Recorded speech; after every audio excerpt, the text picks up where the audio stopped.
Hello મિત્રો, આજ આપણે સાંભળીએ પૂર્ણિમાની વાર્તા। એક ગામમાં રાજુ નામનો એક સાદો છોકરો રહેતો હતો।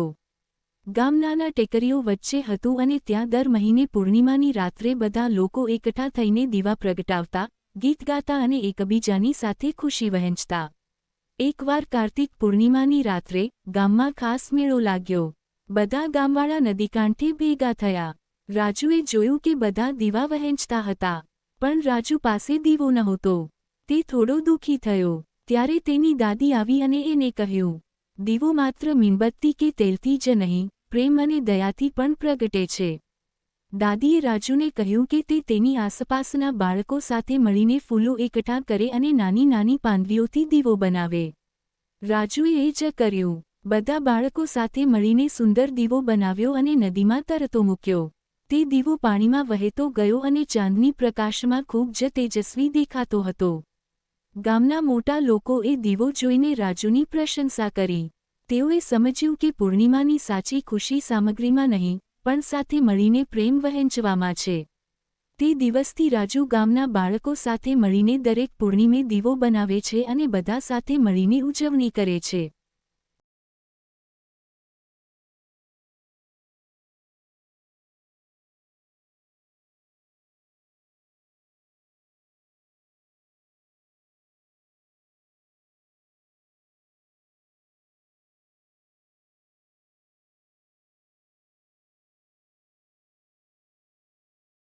હેલો મિત્રો, આજ આપણે સાંભળીએ પૂર્ણિમાની વાર્તા। એક ગામમાં રાજુ નામનો એક સાદો છોકરો રહેતો હતો।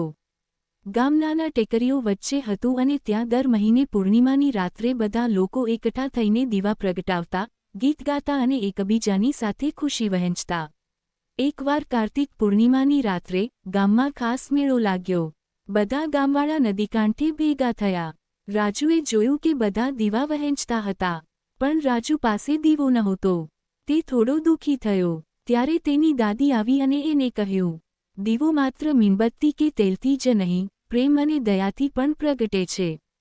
દાદીએ રાજુને કહ્યું કે તે તેની આસપાસના બાળકો સાથે મળીને ફૂલો એકઠા કરે અને નાની નાની પાંદડીઓથી દીવો બનાવે।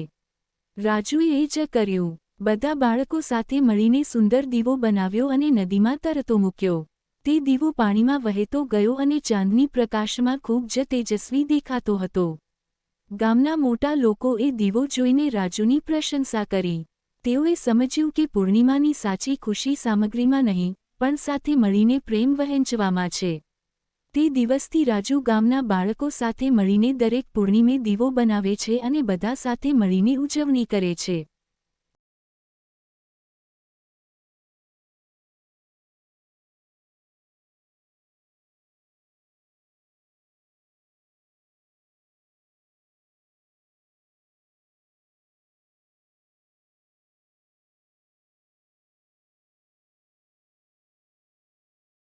હેલો મિત્રો, આજ આપણે સાંભળીએ પૂર્ણિમાની વાર્તા। એક ગામમાં રાજુ નામનો એક સાદો છોકરો રહેતો હતો।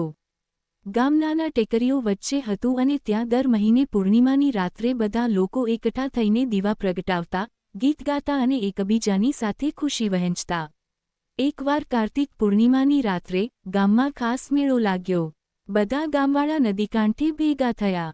રાજુએ જોયું કે બધા દીવા વહેંચતા હતા, પણ રાજુ પાસે દીવો નહોતો। તે થોડો દુઃખી થયો।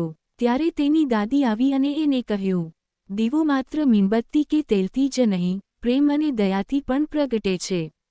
દાદીએ રાજુને કહ્યું કે તે તેની આસપાસના બાળકો સાથે મળીને ફૂલો એકઠા કરે અને નાની નાની પાંદડીઓથી દીવો બનાવે।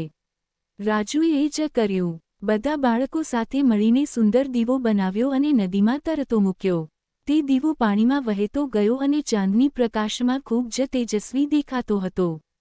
ગામના મોટા લોકોએ દીવો જોઈને રાજુની પ્રશંસા કરી। તેઓએ સમજ્યું કે પૂર્ણિમાની સાચી ખુશી સામગ્રીમાં નહીં, પણ સાથે મળીને પ્રેમ વહેંચવામાં છે। તે દિવસથી રાજુ ગામના બાળકો સાથે મળીને દરેક પૂર્ણિમે દીવો બનાવે છે અને બધા સાથે મળીને ઉજવણી કરે છે।